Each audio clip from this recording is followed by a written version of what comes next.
Hello, this is Matt on the Moon Lambeau channel. As you well know by now, the court hearing yesterday in the SEC versus Ripple case was an absolute slam dunk for Ripple, and not because Ripple had to do any heavy lifting, more so because the SEC attorney present seems like a bumbling fool. And fine, even if you don't want to state that this particular attorney did a bad job, you want to recognize that they were in a losing position because the facts and circumstances just weren't on their side. Okay, fine. Either way, they lost. Either way, they lost. I don't care. Things did not go well for them. I've already thoroughly covered what happened in a video I put out yesterday, so I have no intention of rehashing all that, other than to point out a couple of things that attorney Jeremy Hogan had to say on this, as well as attorney John Dean. I want to share just a couple of things from them, and then I'm going to scoot along to something that I find very interesting. There's a report from Fox Business Network, journalists Eleanor Terrett and Charles Gasparino. They put out a piece, which by the way, was tweeted out to, here, I'll actually just show you this now. Why the hell not? This is tweeted out from the Fox News account. I just wanted to point out this is tweeted out to 21,900,000 followers. My friends, this story, the SEC versus Ripple story, is mainstream news. I still think more mainstream outlets should cover it and in great detail because it is that big a story. Fox News is doing it. They tweeted us out, again, 21.9 million followers.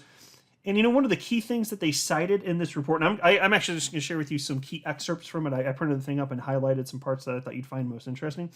According to this report, XRP may officially be declared a commodity or a currency, or a currency, actually, for all of those, and relisted on exchanges, resulting in ultimately a massive price spike.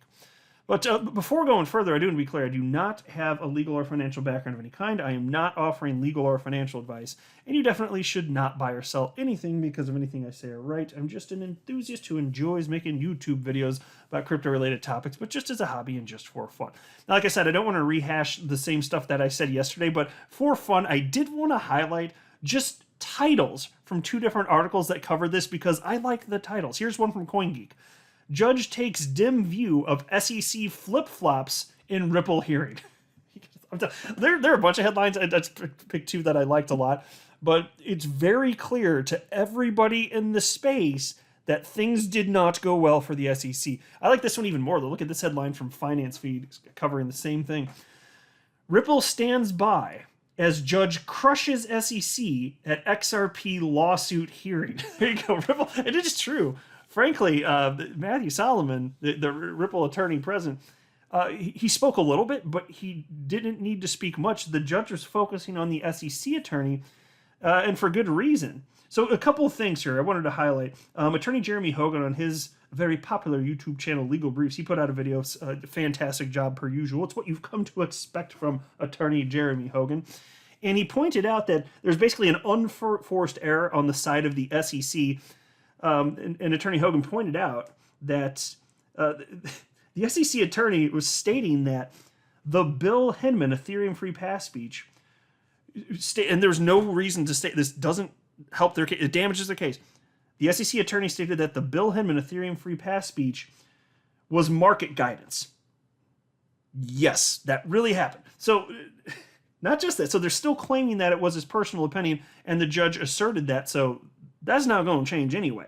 But in addition to that, the SEC attorney got tripped up because they've claimed that it's Bill Hinman's opinion, then it's also the Division of Corporate Finance at the SEC. And with the line of questioning, it seemed very clear to me that this SEC attorney really got tripped up. And then when asked, did state that the speech from Bill Hinman was market guidance. Now, this is kind of important, don't you think? Because, look, fine, we can all sit around and we'll just agree for the sake of it. Fine. Bill Hinman's Ethereum free pass speech, it really is just his opinion. Well, even if it's just his opinion, it doesn't mean that the fact that he gave that speech, it doesn't mean that it couldn't result in being viewed as market guidance. It doesn't mean that it didn't shift global markets, because it did, provably. The price of ETH spiked after the Ethereum free pass speech. It was perceived as market guidance, and now the SEC just admitted that. So if his speech is market guidance, then and everybody's supposed to be able to look at it and view it as market guidance, or that's what happened because the SEC tripped him up. That's good, because if you apply XRP to these same standards that were set and that were perceived as market guidance, and the SEC attorney here now said, yes, it was market guidance, XRP satisfies all of those things that you could track in the Bill Hinman Ethereum free pass speech. It tracks better for XRP than Ethereum. That's why that matters. That's astonishing. Unforced error, absolutely. And then Attorney John Deaton, he had a few things to say. He did a little live stream, and I was able to catch that. I wasn't able to catch it live as it was occurring, but he had a lot of interesting stuff to say. And he noted that the reason that Judge Netburn at this hearing, the reason that she had the hearing actually yesterday, is because from Attorney Deaton's perspective, it's because Judge Netburn wants to use the SEC's own words in her order, denying the SEC's attorney-client privilege assertions.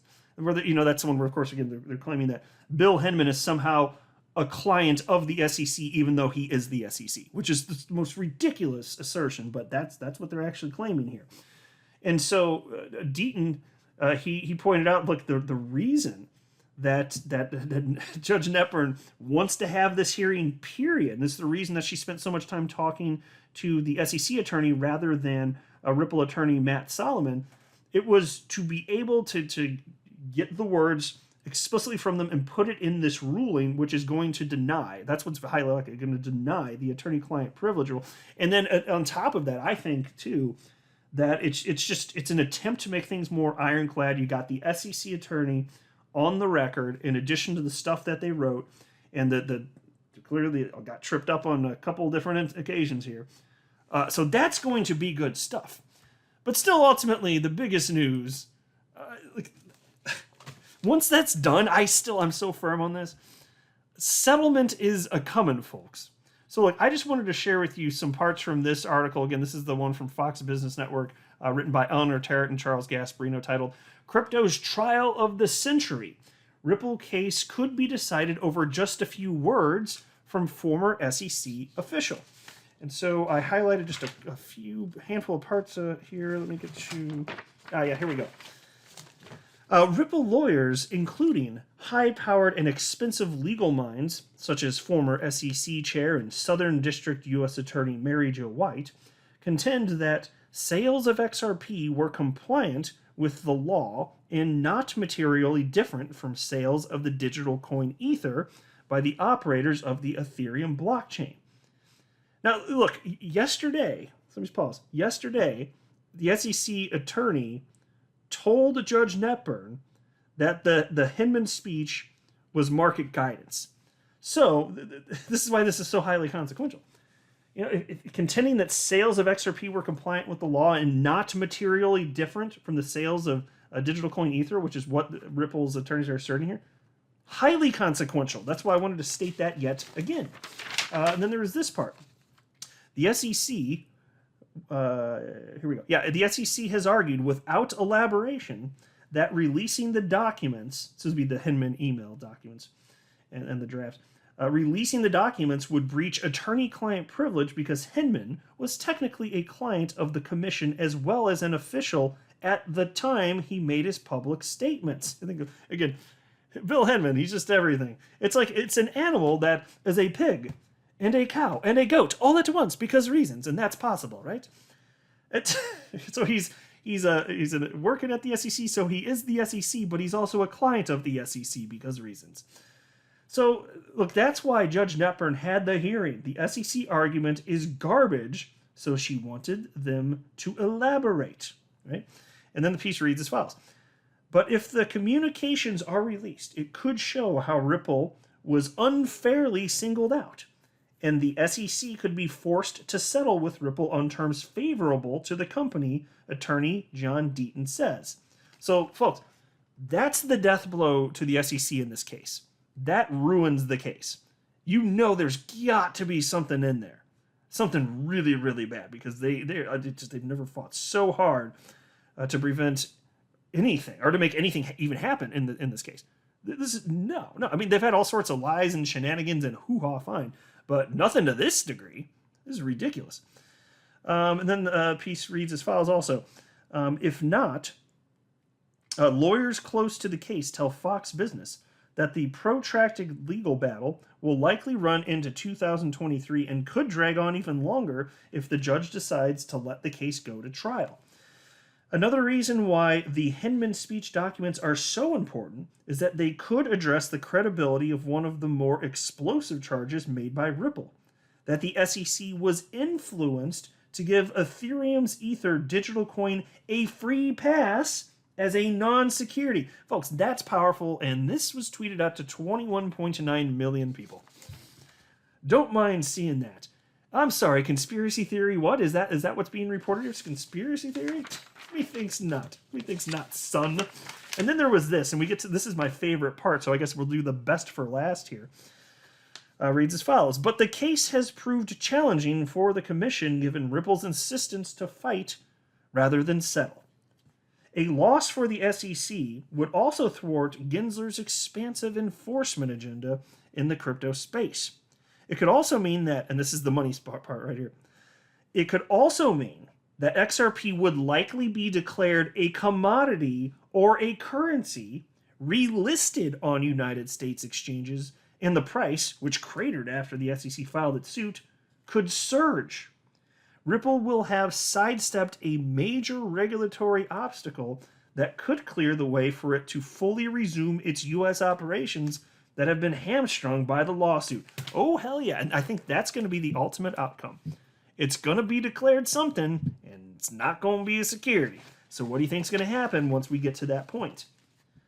That's the clarity that we need. That's exactly what we've been looking for. And XRP will then, I believe, be relisted on every single exchange that took it off. These businesses didn't want to delist it. They were just doing it out of an abundance of caution. I get it. I understand. But it's going to be coming back. And what do you think that's going to do? There'll be a frenzy around all this. And I'm just glad I've got the exposure to XRP that I've got. I'm not pretending there's no risk. There's risk to holding XRP for sure. But there's also a risk to holding anything. So we could, have a discussion about to what degree this is particularly risky. But even so, I want the exposure because I think this is going to go well.